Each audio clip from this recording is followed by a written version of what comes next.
convidar o Laudelino, que vai falar um pouquinho a respeito de como a obra foi escrita, essa obra que nós iremos estudar, alguns desafios encontrados no caminho pelo nosso querido Divaldo, e na sequência, então, a Sueli fará a sua exposição. Boa noite. Queridos amigos, boa noite novamente.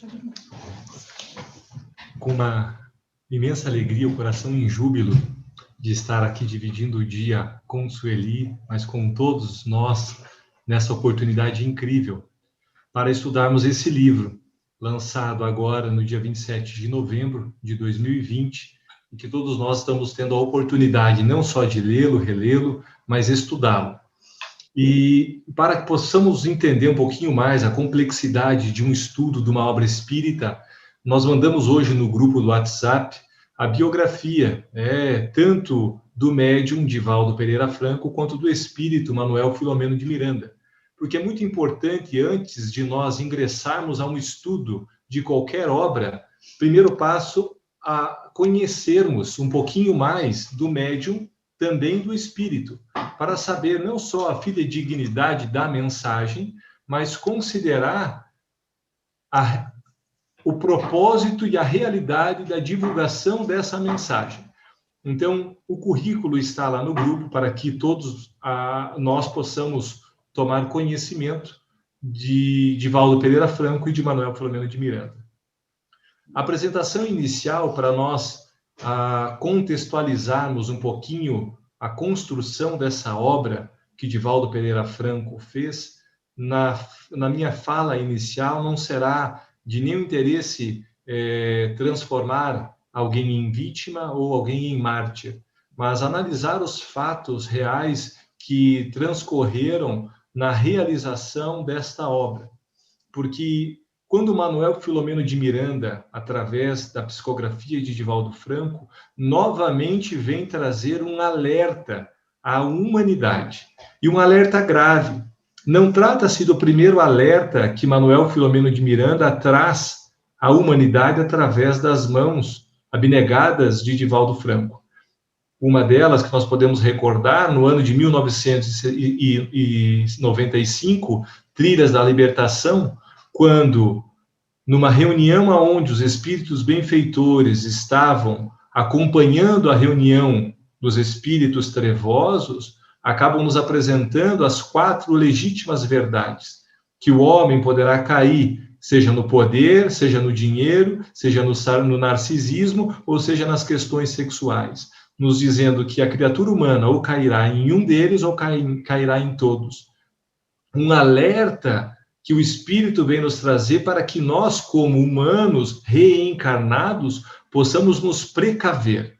E nessa obra, da mesma forma, são diversos alertas que Manuel Filomeno de Miranda, junto com toda a equipe de trabalhadores, vem apresentar à humanidade.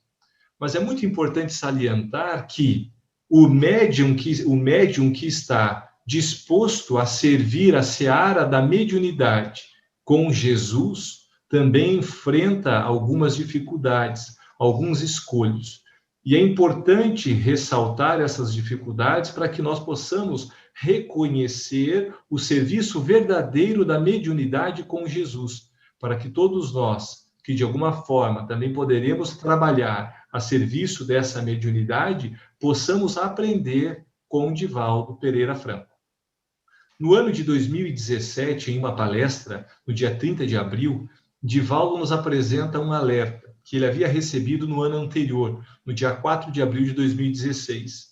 Nesse dia, ele informa um alerta que aproximadamente 40 entidades aproximaram-se dele, dizendo que a humanidade iria passar com grandes sofrimentos. Recrudescerão as dores, multiplicar-se-ão as dificuldades daqueles que pretendem servir o Cristo. Estes que pretendem servir terão que demonstrar. Nos diz então as entidades, narrado por Divaldo, iremos cobrar cada lágrima, cada sofismo, e veremos até onde vocês irão chegar. Colocando para nós que todos aqueles que estão dispostos a dizer que estão trabalhando por Jesus Eles serão os cobradores das lágrimas, do suor do trabalho desse serviço edificante. E ficou tão claro para aqueles que puderam, de alguma maneira, acompanhar o desenvolver dessa obra, a moeda que o médium também paga para a construção desse serviço abençoado. No mês de maio do ano de 2020, a obra No Rumo do Mundo da Regeneração deu início. E nós tivemos a conclusão dessa obra no dia 27 de novembro de 2020. Nesse período, Divaldo vinha apresentando grandes dores, sofrimentos que só ele vai poder narrar, porque aqueles que acompanhavam não vai conseguir, é inenarrável poder dizer o que ele estava sentindo graças às hérnias discais que o faziam sofrer. Dizendo que, em uma das palestras que ele fez anterior ao início do livro, que foi no ano de 2018, nos diz que as entidades se aproximavam dizendo a ele: nós queremos e vamos te matar. E Divaldo, então, responde dizendo: mas do que adianta me matar? Se vocês têm alguma coisa contra a obra é de Jesus. Vocês devem atacar aquele a quem eu sirvo e não a mim. E outra, se vocês me matarem, outra pessoa vem e continua a obra, porque não trata-se de uma obra minha, mas é uma obra de Jesus. E os espíritos então lhe responderam, dizendo: mas você desce do palco. E já em 2018, a luta começou a ficar cada vez mais acirrada em relação aos espíritos judeus e muçulmanos para tentar cada vez mais combater os servidores de Jesus. E o Consolador Prometido, que é exatamente a doutrina espírita, apresentava-se então nas vigas de trabalho dessa seara valorosos trabalhadores. Mas quando começou já o início das dores mais intensas e já em período de construção da obra, os espíritos então diziam a Divaldo: nós já não queremos mais te matar, mas te fazer sofrer, porque agora nós descobrimos o ponto nevrálgico da carne e vamos te fazer sofrer a maior intensidade da dor possível para que você enlouqueça, para que você comece a pensar no desânimo, na desistência, no suicídio. E imaginemos ao ponto de relatarmos em uma conversa fraterna que estava tendo com grupos de amigos, dizendo que a psicosfera do planeta, mas especialmente do Brasil, onde estava inserido, estava tão densa que daria para fatiar algo que, na sua visão psíquica, conseguia visualizar com tanta clareza, mas agora atormentando como se fosse uma nuvem espessa, a confundir os passos para saber até onde estava real, a parte física ou extrafísica. Nas grandes dificuldades, aonde a psicografia acontecia em vários momentos na madrugada, as dores muitas vezes permitia que o médium, segundo o relato dele próprio, dizendo que em momentos visualizava Manuel Filomeno de Miranda, mas não conseguia vincular-se ao perispírito para conseguir captar o pensamento para seguir na psicografia. As fragilidades eram tantas que no final de julho, uma crise de hérnia foi tão intensa que o nosso querido médium apresentou uma fragilidade na perna esquerda. A perna esquerda teve uma paralisia graças a uma compressão da hérnia de tal gravidade que gerou uma dor tão intensa que ele teve que se submeter a uma nova cirurgia. Fez todo um processo de reavaliação cardiológica e trazendo a possibilidade de uma intervenção, uma nova intervenção, porque seria a segunda cirurgia. E imaginemos a dor daqueles que alguma vez já puderam sofrer de alguma problemática nervosa ou vertebral, intensificada pela ação fluídica dos espíritos que não gostariam que essa obra chegasse à mão do público. e tentando intervir na mensagem de todas as maneiras possíveis, porque o alerta é exatamente o soar daquele que está atento para conseguir estar pensando o caminho que segue a sua vida, que segue a sua jornada. O médium se submete à cirurgia com 93 anos de idade, recuperando-se de um pós-operatório, enfrentando as problemáticas da recuperação do anestésico em uma pessoa de uma idade um pouco mais avançada, mas mesmo assim, seguindo na luta diária da psicografia. A cirurgia amenizou as dores e começaram com grandes fraquezas musculares, com grandes fragilidades com relação às questões hormonais. A luta continuava e o médium perseverante, 93 anos, apresentando a fragilidade da carne. E todos aqueles que de alguma forma já puderam estudar os evangelhos de Jesus, os evangelhos apresentados pelos 4 evangelistas, nós vamos pegar que quando Jesus estava no Getsemane, quando Lucas narra que Jesus apresenta naquele diálogo que a carne é fraca, mas o espírito é forte, Jesus estava transpirando sangue naquele momento, vendo tudo antecipadamente o que sofreria até chegar ao momento do Calvário, a traição, todas as chicotadas que levaria, a humilhação, a traição de todos os amigos que estavam ao seu lado.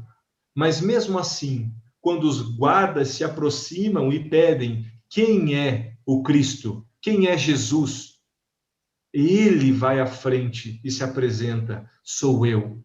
Dessa forma, conseguiremos entender a fragilidade da carne humana, porque a carne é fraca, mas só mantendo o espírito forte é que venceremos essa carne fraca. Allan Kardec faz um comentário em um dos seus artigos na Revista Espírita, intitulado A Carne é Fraca. E ele conclui, a carne só é fraca quando o espírito é fraco. Porque quando o espírito é forte, ele pode vencer as fragilidades da carne, como demonstrou no dia 27 de novembro, aonde nesse dia Manuel Filomeno de Miranda nos apresenta o prefácio dessa obra, concluindo-a, aonde, podendo ver um ar radiando de alegria daquele servidor que se dispôs, mesmo nos momentos mais difíceis de dor, de fragilidades, colocar a sua vida à disposição dos espíritos para nos apresentar esses alertas, aonde, vencendo as fragilidades dessa carne, mas demonstrando para nós que o espírito forte é aquele que consegue perseverar junto à seara do Mestre. Aí poderemos entender quando aqueles que entravam no circo, oferecendo a sua vida a Jesus, diziam, Ave Cristo, os que aspiram à glória de te servir, em teu nome te glorificam e te saúdam. Glorificar a Jesus para entrar neste campo em que todos nós estamos entrando, de um estudo sério, para entendermos o que é uma mediunidade segura. Acredito que seja importante nós entendermos os contextos que estão inseridos nessa obra, não só da sua realização, porque agora passo a palavra à nossa irmã Sueli, para que ela possa também contextualizar a obra, porque ela não está jogada ao vento, ela vem fazendo parte de um colar, que vou deixar a palavra para a nossa querida dama da mediunidade, que nos conduza mais nas reflexões da noite. Muito obrigado. Deus! Pois é, queridos irmãos, nós agora estamos aí para conversarmos um pouco a respeito da obra, ou seja, nós vamos falar dos 4 livros de Manuel Filomeno de Miranda. Há pouco tempo, há menos de 2 anos atrás, eu falei em Salvador sobre a trilogia. Ainda não tínhamos esse livro agora no rumo do mundo de regeneração. E falamos sobre a trilogia, mas agora incluímos, então, logicamente, esse livro, porque vem fechando todos aqueles outros momentos, aqueles outros ensinamentos que os 3 livros anteriores apresentam. Agora, eu tenho uns slides. Como é que nós vamos fazer, Laudis? Sabe por quê? Já estou compartilhando, Su, um minutinho. Isso não é feito assim de memória, porque tem dados que a gente não... ótimo, está ótimo assim, obrigada. Não. Então, vamos começar. Pode pôr o título, por favor. Eu mesmo que vou passando ou vocês? Eu, Su, pode falar que eu vou passando. Então, aqui, no rumo do mundo de regeneração. Seguinte, vamos ver a introdução.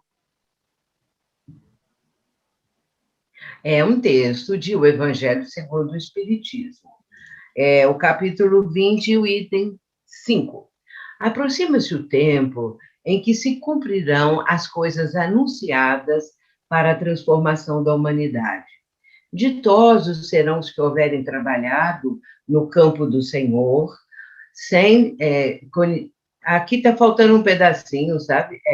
Sem outro móvel a não ser a caridade. Seus dias de trabalho serão pagos pelo cêntuplo do que tiverem esperado.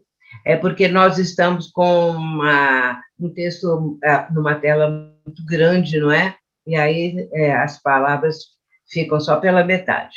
Vamos seguir, Gisele, por favor. Vamos começar, agora acho que vai dar bem. Nós temos, a respeito da obra de Manuel Filomeno de Miranda, com o nosso agradecimento profundo, porque quanto mais nós mergulhamos o nosso interesse, o nosso estudo, os nossos pensamentos nessa obra, mais o admiramos, mais amamos esse espírito tão querido. Ele vai começar com Transição Planetária no ano de 2010. O Transição Planetária, é claro que trouxe também um impacto muito grande, inclusive porque apresentava logo no início, os primeiros capítulos, aquela questão do tsunami que ocorreu naquela época, acho que um ano antes, não é? E então, a quantidade, mais de 200 mil pessoas que desencarnaram. E nesse início da obra é apresentado a forma como a espiritualidade resgata aqueles espíritos que desencarnaram. E ali nós vemos uma gama muito variada de situações, cada um de um jeito, porque pode-se pensar assim, desencarnou, deve ser tudo mais ou menos igual, com poucas diferenças, mas é muito, muito diferente, porque cada um carrega na sua vivência todo o seu passado, não apenas naquele momento, mas tudo o que já aconteceu, já foi vivenciado, tudo o que a pessoa traz como um patrimônio, uma bagagem, alguma coisa que, afinal de contas, ela realizou, deixou de realizar, ou realizou de uma maneira nefasta. E, com isso, nós vamos observando como são feitos os resgates. Nós não vamos entrar em detalhes, porque nós não temos tempo para isso, não é? Vale, então, dizer aqui, a respeito... Não, volta outra vez, por favor. A respeito, eu estou dizendo que nós não vamos entrar nos detalhes de cada obra, né? E depois nós temos o Amanhecer de uma Nova Era e o Perturbações Espirituais. O Amanhecer foi em 2012 e o Perturbações Espirituais em 2015. Pode-se observar que em cada uma das obras, Manuel Filomeno de Miranda vai aprofundando, vai expandindo as explicações, evidenciando situações muito dolorosas, muito difíceis. Realmente, no Perturbações Espirituais, o próprio título já traz a ideia do que contém esse livro e os outros 2 anteriores, porque são perseguições, conforme o Laudis acaba de relatar, mas que, às vezes, a gente não tem uma proporção, uma ideia mais assim, correta a respeito do que pode acontecer com as criaturas e do que acontece com o médium que está psicografando, porque a psicografia, ela proporciona, no momento da manifestação do espírito que está ditando a obra, ela proporciona não apenas o texto que está sendo passado para o médium, mas as situações que são verdadeiras cenas, e também o médium participa. Se são cenas sublimes, ele vai participar e vai ser reconfortado, reabastecido, vai ficar numa posição de profundo agradecimento, de uma melhoria interna. Porém, nós sabemos que a grande parte são as cenas dantescas, trágicas, crimes, perseguições de toda a ordem, guerras, e também o médium participa. No livro seguinte, agora, o quarto, no rumo do mundo de regeneração, é que este que estaremos estudando, é que nós vamos ver a complementação de tudo que já foi dito até agora. Isso nos mostra um trabalho feito com muito amor, dedicação, e também podemos imaginar o sacrifício para o próprio Filomeno de Miranda para transmitir isso, porque as formas pensamentos, elas criam vida, e se existem aqueles espíritos voltados ao mal, perseguidores do Cristo, porque se sentem prejudicados devido ao fato, não é? Aí nós já sabemos disso, devido ao fato de terem sido torturados, terem sido, de todas as maneiras, prejudicados e sacrificados em nome do Cristo naquela época da Inquisição. E, com isso, esses espíritos cheios de ódio, né, estão se apresentando, se comunicando. Mas eu quero dizer uma coisa muito interessante, que o nosso mentor, o meu mentor, ele é um médico, que ele é também o mentor da nossa reunião. Esse médico ele clinicava ali em Minas Gerais mesmo, ele formou-se no Rio de Janeiro e clinicava na nossa região, em Juiz de Fora e tudo mais. E ele dirige, então, a nossa mediúnica. E ele fala o seguinte, que quanto mais odiento é o espírito, quanto mais cheio de ódio ele se apresenta, mais ele está sofrendo, mais ele sofreu. E esse sofrimento é de tal ordem que vem em forma de ódio, que é uma forma também de dar uma resposta, ou então mostrar aquilo que ele realmente sente, porém, na verdade, ele está sofrendo muito, e é por isso que ele envereda por esse caminho. Essas 4 obras, elas representam uma continuidade da programação do Consolador prometido por Jesus, e sob a égide do Espírito de Verdade e de Allan Kardec, claro que ali no século XIX, quando foi lançada a obra, quando a doutrina espírita foi apresentada ao mundo através de O Livro dos Espíritos. Eu só quero dizer uma coisa, quando o Laudelino falou a respeito da carne fraca, esse texto está também ele está, agora vou falar para quê? Agora fiquei engasgada aqui. Ele está no céu e inferno, não é? Mostrando ali o que é, se a carne é fraca realmente, como é que as coisas acontecem. É muito interessante esse tema. E aí nós temos essa pleiade de espíritos que nos estão envolvendo, que nos estão ensinando, que estão trazendo essa situação para entendermos que o mundo de regeneração é um mundo de mudança de padrão vibratório. Nós só vamos alcançar o mundo de regeneração quanto maior número possível de pessoas já estiverem com um padrão vibratório mais equilibrado, quando já estiverem numa condição mais adiante daquilo que aqueles outros apresentam ainda de ódio, de comprometimentos, os mais variados, no âmbito das situações negativas. Esses que já estão com uma visão mais ampla, mais bela, mais profunda, e com mais fé, que têm sempre o propósito de fazer o bem, são criaturas de bem, esses já têm um padrão vibratório melhor.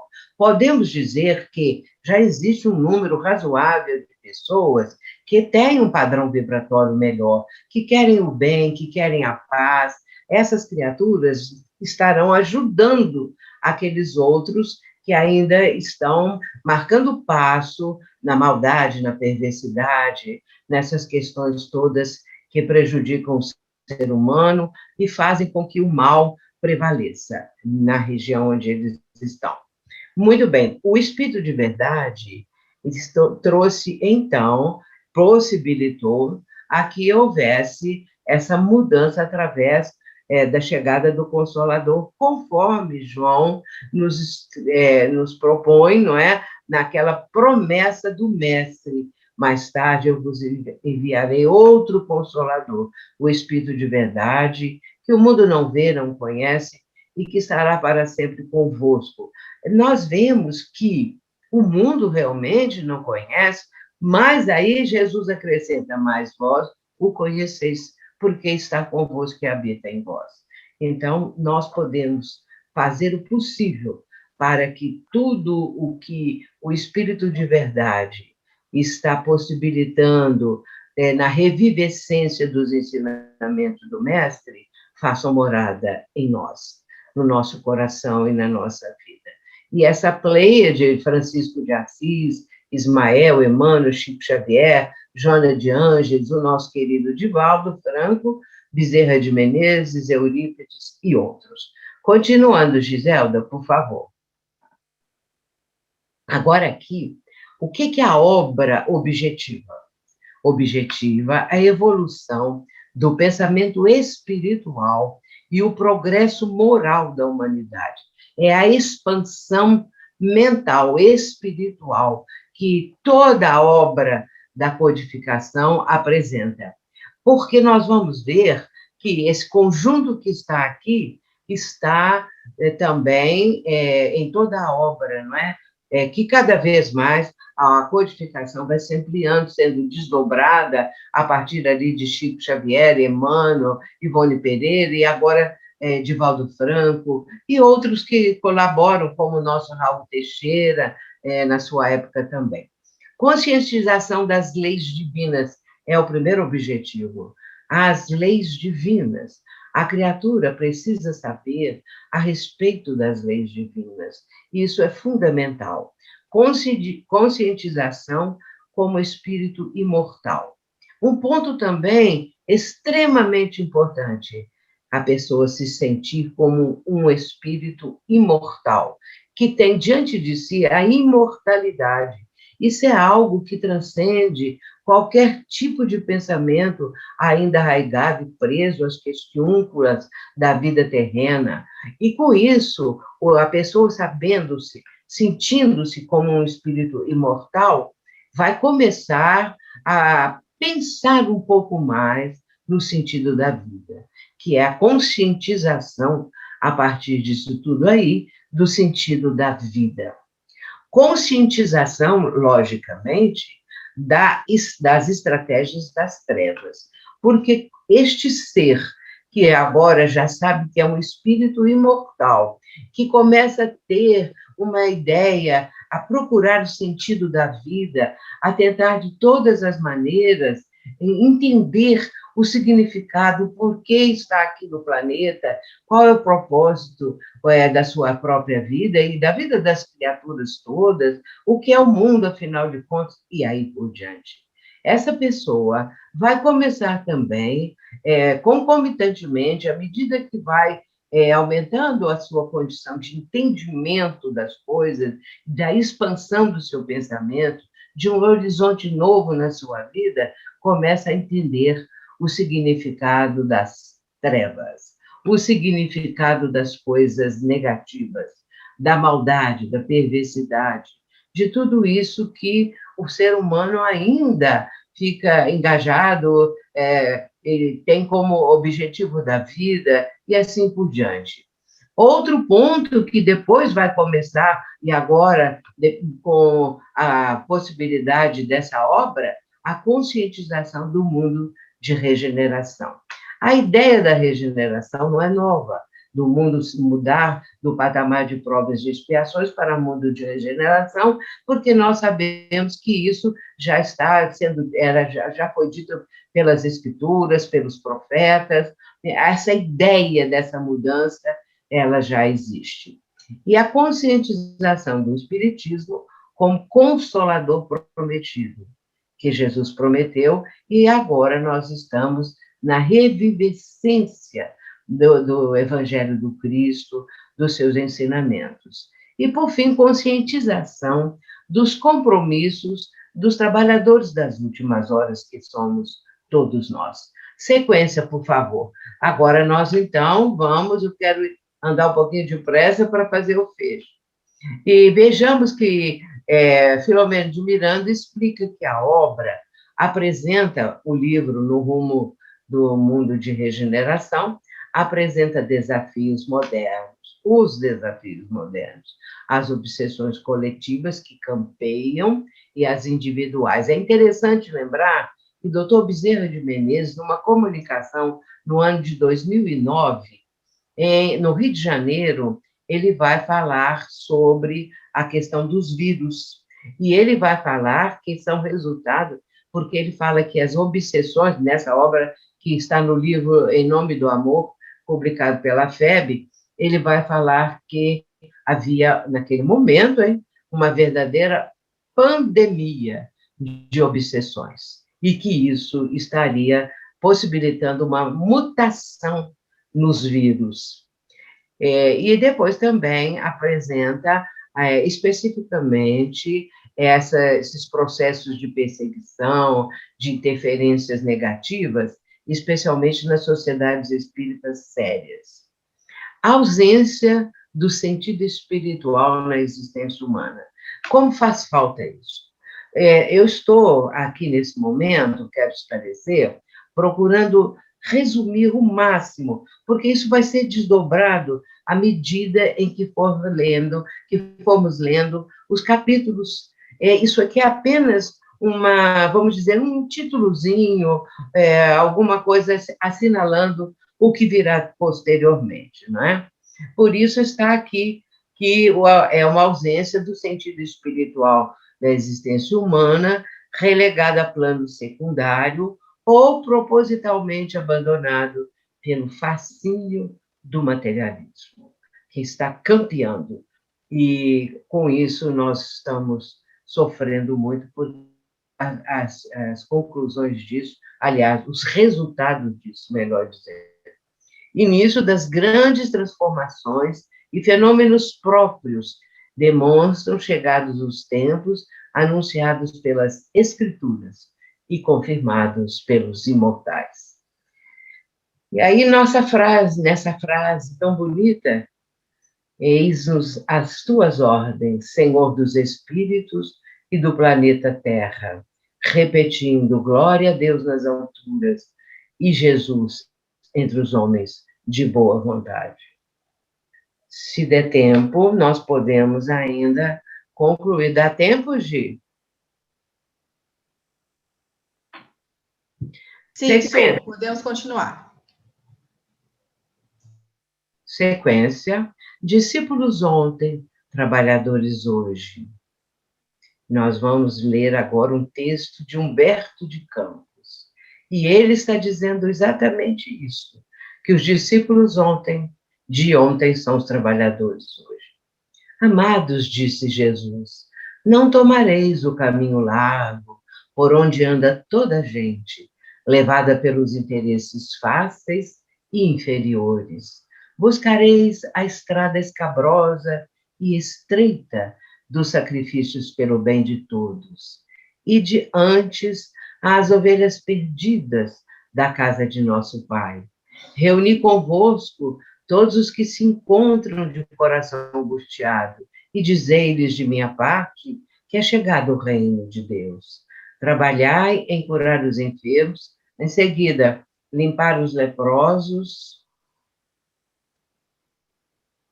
ressuscitar os que estão mortos nas sombras do crime ou das desilusões ingratas do mundo.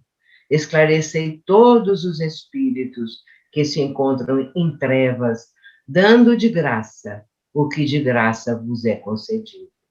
Se tendes de sofrer, considerai que eu também vim à terra para dar o testemunho, e não é o discípulo mais do que o mestre, nem o servo mais que o seu senhor.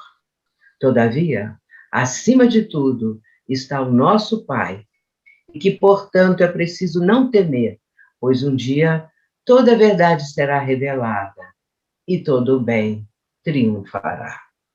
Está no livro Boa Nova. E encerrando com uma prece muito bonita que nós vamos trazer agora.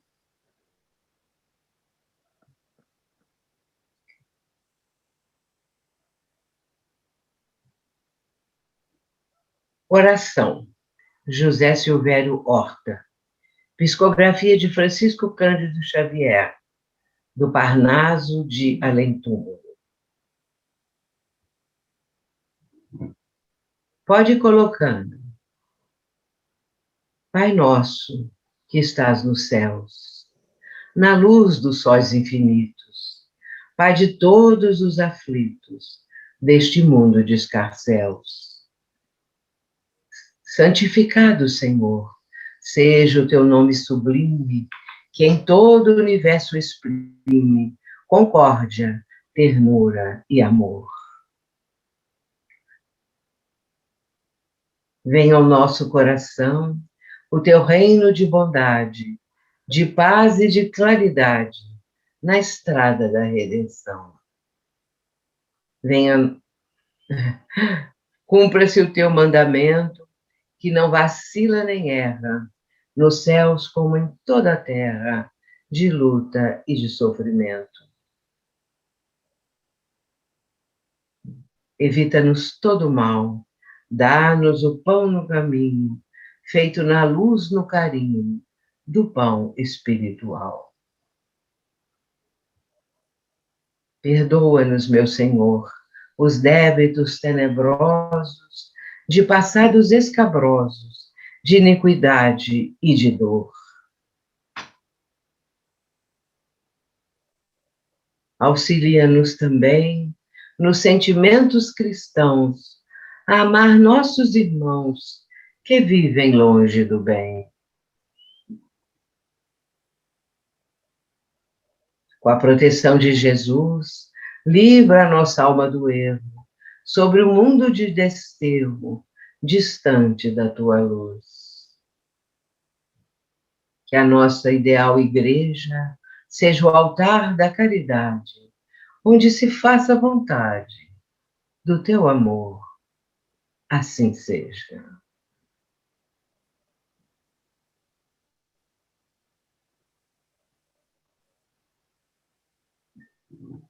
Muito obrigada. Que Jesus os abençoe.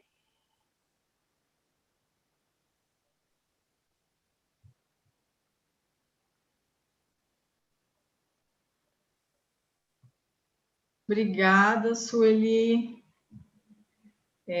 Nós agora passamos aos coordenadores, todos aqueles que foram apresentados, que quiserem fazer seus comentários, os seus aprofundamentos, para que depois a gente passe. Se eu não me engano, temos uma pergunta.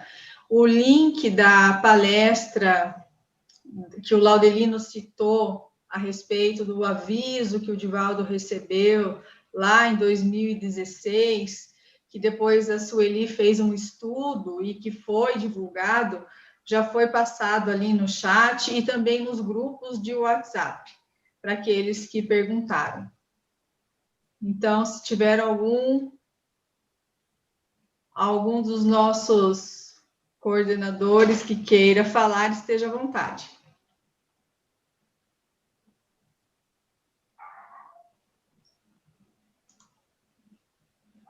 Marcelo. Boa noite a todos. Nós, mais uma vez, agradecemos a presença de todos vocês, da explanação que o nosso querido Laudelino nos trouxe a respeito destes momentos, destes anos que antecederam a psicografia desta obra, dos eventos dolorosos que o nosso querido Divaldo tem experimentado, no silêncio, porque ele, diante da tela, mostra aquele sorriso, aquele ânimo, a vontade de seguir trabalhando. Mas nos bastidores, sem dúvida, aqueles que compartilham da sua intimidade, como o nosso querido Laudelino, sabe exatamente dos dramas que são sofridos, que são passados em silêncio.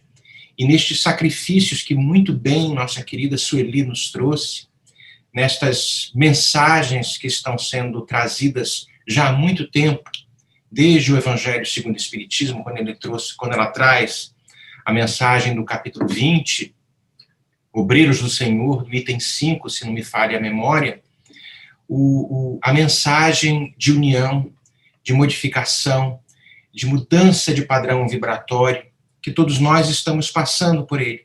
Mas vai caber sem dúvida, e esta obra traz estes alertas de que mais felizes, mais brevemente felizes seremos se anteciparmos esse processo de disciplina íntima, porque, de fato, tudo nos convida lá fora a soltar as rédeas, e nenhum de nós tem consciência, ciência de que conteúdos podem emergir porque passamos mais tempo na treva do que na luz. Então, este processo de disciplina, de maneira alguma, ele é traduzido do ponto de vista de castração. Nunca foi esta a proposta da doutrina espírita, porque ela nos dá liberdade, mas que seremos responsáveis pela nossa semeadura. Por isso, Manuel Filomeno de Miranda nos traz isso, com muito belamente, nossa querida Sueli, e gostei muito da fala do Laudes, abrindo os estudos nesta noite memorável sobre estas reflexões a respeito desta obra. Essas eram as nossas considerações. Obrigada, Marcelo. Nós temos aqui já algumas perguntas. Eu vi que a Jussara abriu o microfone. Jussara, você gostaria de falar alguma coisa antes de eu passar para a primeira pergunta?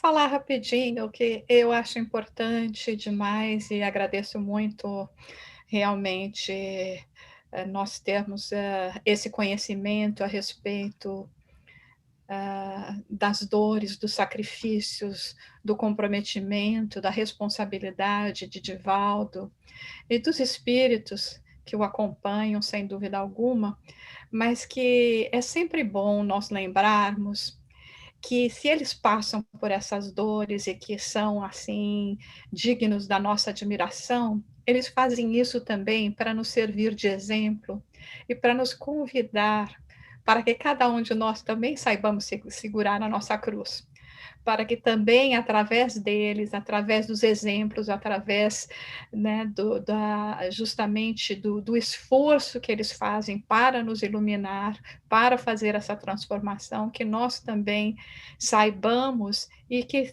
quando chegar na hora dos nossos testemunhos, que sempre chegam, que são sempre também muito desafiadores, quanto mais a gente realmente envereda por esse caminho de transformação interior e de ajudar, né, de poder contribuir um pouco para a transformação do mundo, que nós, então, nos lembremos deles como os nossos modelos e que em homenagem a eles, em homenagem a todos os sacrifícios que eles fazem, que nós também saibamos seguir esse sacrifício. Me lembro de num evento que tivemos lá no Encontro Fraterno, há uns 3 anos, quando o Divaldo contou a história dos 2 filhos, né?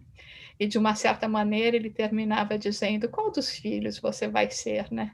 E foi num dia que ele teve tanta dor que metade da plateia, pelo menos, achava que ele nem ia chegar no dia seguinte. E ele falava para nós, né, seus filhos do coração. Então, que nos lembremos disso e que saibamos materializar em nossos dias, com as possibilidades que tivermos, não importa se elas são poucas, mas também seguirmos dentro do nosso cadinho esse trabalho em homenagem a todo o esforço deles. Muito bom, Jussara. Obrigada. Então, eu vou passar para a primeira pergunta, Sueli, para você responder, pode ser? Para estrear aí? Sim. A pergunta é assim: nesse momento de isolamento, a espiritualidade superior está agindo de que forma no socorro aos espíritos sofredores? Nós sabemos que... Está dando para ouvir o que eu estou falando? Sim. Sim. Então, nós sabemos também a presença que jamais falta de Jesus e todos aqueles que trabalham em nome dele. Nós, muitas vezes, enquanto encarnados, enquanto estamos aqui no plano terreno, nós achamos muita dificuldade, às vezes, em atender as pessoas que estão sofrendo, e isso é real, porque nós não podemos estar saindo de casa o tempo todo, ir à casa das pessoas, porque temos que obedecer essas questões apropriadas do isolamento, da pandemia, afinal de contas. Mas existe uma forma de transmitirmos o que de melhor temos a esses nossos irmãos, que é através da prece, das vibrações. Eu vejo que o movimento espírita, mesmo não apenas no Brasil, mesmo no exterior, se movimenta quanto a isso, fazendo, realizando essas lives, esses momentos todos como uma corrente vibratória de pessoas da mesma casa espírita e muitas vezes interligados com outras casas, com o movimento, afinal de contas, para que aqueles que estão passando por esses sofrimentos acerbos possam sentir que as suas dores estão minoradas, que estão melhorando, etc. Muito bem. Agora, eu quero lembrar uma coisa muito interessante e importante. É que, às vezes, eu recebo, por exemplo, muitas indagações com respeito a espíritos que querem influenciar a vida da criatura, outros que já estão promovendo processos obsessivos, e as pessoas sentem falta do passe, de participarem na casa espírita, e isso é claro, a gente sabe disso. Mas nós temos que confiar na espiritualidade. As pessoas muitas vezes me escrevem, mandam WhatsApp, mandam e-mail, tudo quanto é jeito, e pedindo para colocar o nome, falando dos seus problemas. Ora, eu não conheço a pessoa, ela mora às vezes em outros países, ou aqui mesmo no Brasil, mas distante. Eu peço, então, à equipe espiritual que possa ajudar a pessoa. E, nesse caso, dou resposta e falo com quem me escreveu que nós estamos orando, pedindo e tudo mais. O que acontece? Um mês depois, talvez 2 meses, varia muito o tempo. A pessoa me escreve agradecendo, porque melhorou tudo, ou resolveu o problema, ou isso ou aquilo. Agradece a mim. Agradece também aos benfeitores, mas enfocam muito a minha presença. Aí eu digo assim, fui eu? Eu conheço pessoa? Não. Eu fui lá? Não. Como é que eu pude resolver isso? Só vibrando, só com a prece. Agora, quem fez o trabalho? Os mentores, esses que estão no trabalho, vamos dizer assim, porque se nós não existíssemos, se nós não tivéssemos a possibilidade do intercâmbio mediúnico, nem por isso eles deixariam os necessitados de receberem a ajuda. Nós temos que ter muita fé, nós, que quando o nosso pedido é feito, a espiritualidade atua. Eles estão aí, cada pessoa tem um grupo de espíritos, como diz Paulo, né? O apóstolo, uma nuvem de testemunhas que nos cerca. E essa nuvem, estão nela os entes queridos, os mentores, que estão ajudando os necessitados. Vamos ter muita fé, muita confiança, sabendo que o Pai do Céu jamais deixa os seus filhos ao desamparo. Tudo acontece de acordo com a vontade divina, com o merecimento da pessoa, com o esforço que ela faz, ou já fez e ainda vai fazer. Que assim possamos ter essa noção que isso é algo positivo para ajudar a pessoa a melhorar. Muito bem, Sueli. Obrigada. Algum coordenador gostaria de fazer alguma consideração antes que eu passe para a próxima pergunta? Gisele, Oi, eu gostaria Eulália. de passar aqui uma experiência, porque eu concordo com a Sueli, né? As pessoas têm pedido muito ajuda. E quando ela ressalta aqui o objetivo maior da obra e também os objetivos de Manuel Filomeno de Miranda, e ela fala dos compromissos dos trabalhadores espíritas das últimas horas, o que vinha acontecendo? A gente vinha batendo cartão na casa espírita. Eu não falto nas tarefas, eu sou um médium responsável, ouvíamos os diálogos das reuniões mediúnicas, e o estudo ainda muito aquém faz médiuns, trabalhadores, pensar que aquele breve diálogo teve uma ação de transformação moral daquele espírito que veio à reunião mediúnica. Quando nós que permanecemos anos a fio não estamos apresentando essa mesma transformação.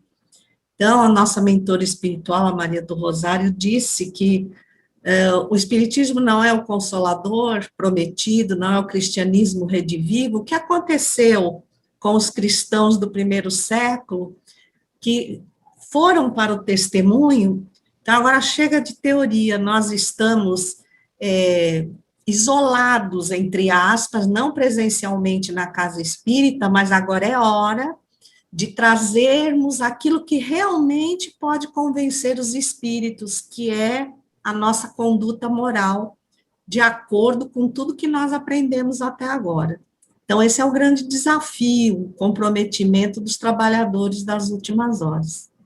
Muito obrigada. Obrigada a você, Eulália. Então, a próxima pergunta. O Laudelino comentou no início sobre as dores que Divaldo foi alvo enquanto produzia o livro. Pergunto, por que Jesus e a espiritualidade permitiram tal sofrimento? Meus amigos, penso que todos nós somos devedores. Estamos num mundo de provas e expiações, mas todos nós também podemos apresentar testemunhos além das nossas dívidas. Numa mediunidade como de Divaldo Pereira Franco, com 93 anos de idade, quase 300 obras publicadas, tantas milhares de horas destinadas ao ensinamento espírita através da oratória, a obra da Mansão do Caminho, e poderia chegar ao ponto da sua existência de dizer, olha, chega, né, vou interromper essa obra por aqui, está muito o sofrimento, mas muito pelo contrário, como o Marcelo acabou de expor, né, mantendo-se segundo, podemos pegar pelo Evangelho, quando pegamos Jesus dizendo, aquele que perseverar até o fim, mostrando o seu testemunho na fragilidade que estava vivendo daquele momento, para poder testemunhar para todos nós que estamos também em uma retaguarda, aprendendo os requisitos necessários para nos colocarmos com as ferramentas ideais ao trabalho da mediunidade. Tenho para mim que é um grande servidor, que apresenta um grande testemunho para que aqueles que estão na retaguarda aprender a realidade. Porque quando vemos, às vezes, a obra mediúnica, pensamos em glória, exaltação de personalidade, eu também quero ter um livro, eu também quero psicografar, eu quero ser autor, e esquecemos que a obra de Jesus normalmente também vem coletar o seu suor e também lágrimas que nós deixaremos no caminho. Podemos ver, sim, são mais de 56 mil almas que já adquiriram a obra no rumo do mundo da regeneração. São 56 mil almas que estão alertas sobre como a Sueli colocou tão sabiamente as estratégias do mundo espiritual inferior. Estão sendo reveladas para que nós possamos estar atentos. Trata-se de um grande desafio. Estamos mexendo em um vespeiro, mas com a coragem daquele que está confiante de que Jesus está no leme. Acredito que a espiritualidade faz com que esses testemunhos nos sirvam de exemplos para que possamos aprender. Sueli, quer complementar mais alguma coisa ou eu posso passar para a questão seguinte? Olha, eu gostaria de falar o seguinte. O meu novo livro, que vai ser lançado agora, talvez no fim desse mês, princípio do outro, eu apresento, porque é uma leitura do livro Há 2000 anos.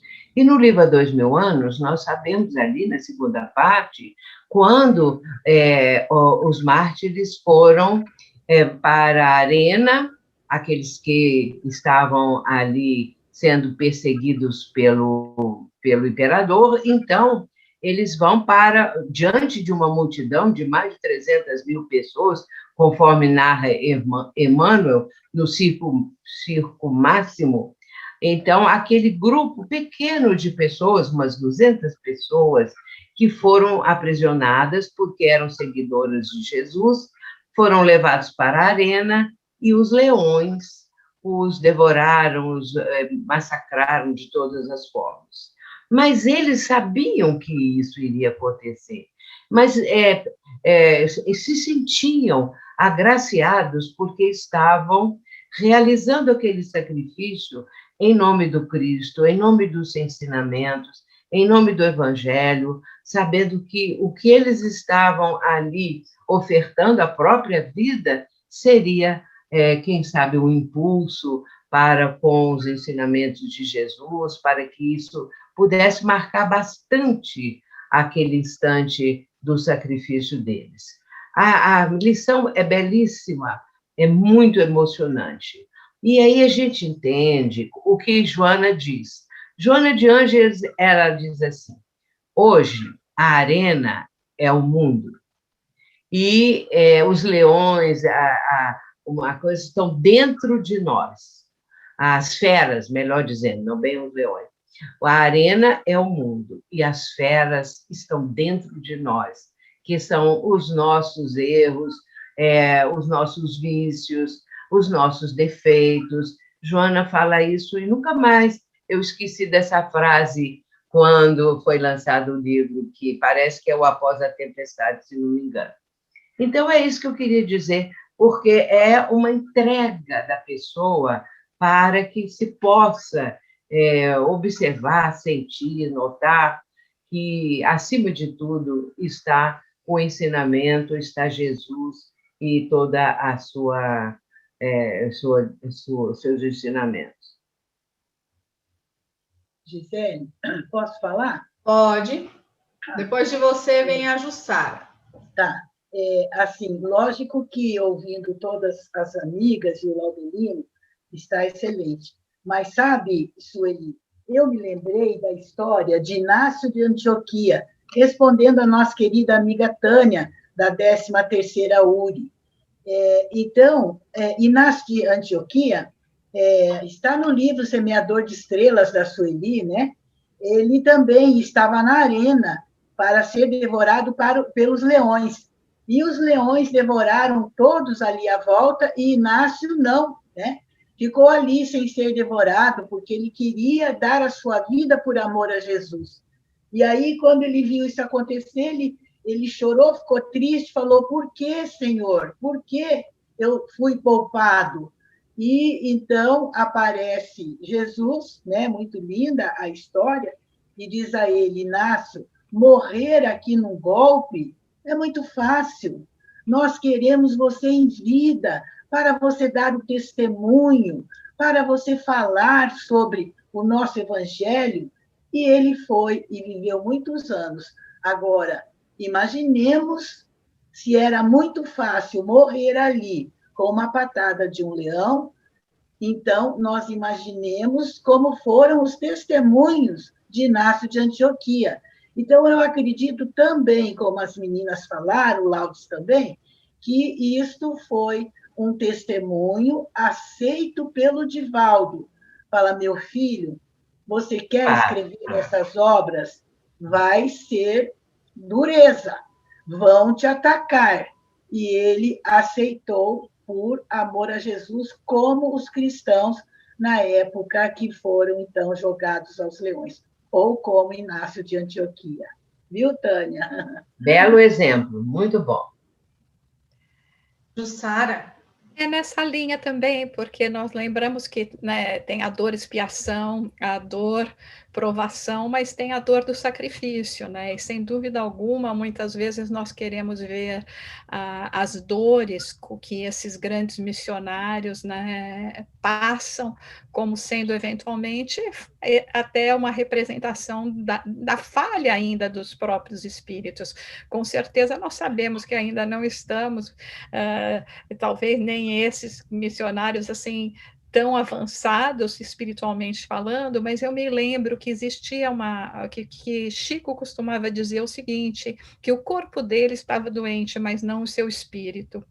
E eu acho que isso se aplica também ao nosso querido Divaldo. O corpo pode representar essa doença, seu espírito está cada vez mais luminoso, mas ele aceita tudo isso pelo sacrifício de amor a nós, de amor a Jesus, acima de tudo, para nos trazer esse caminho. Então, não devemos olhar com esse viés de como encaramos as nossas dores, que mais das vezes são mesmo resultados das nossas más ações, mas não muito no caso desses grandes e queridos espíritos que nós nos referimos aqui.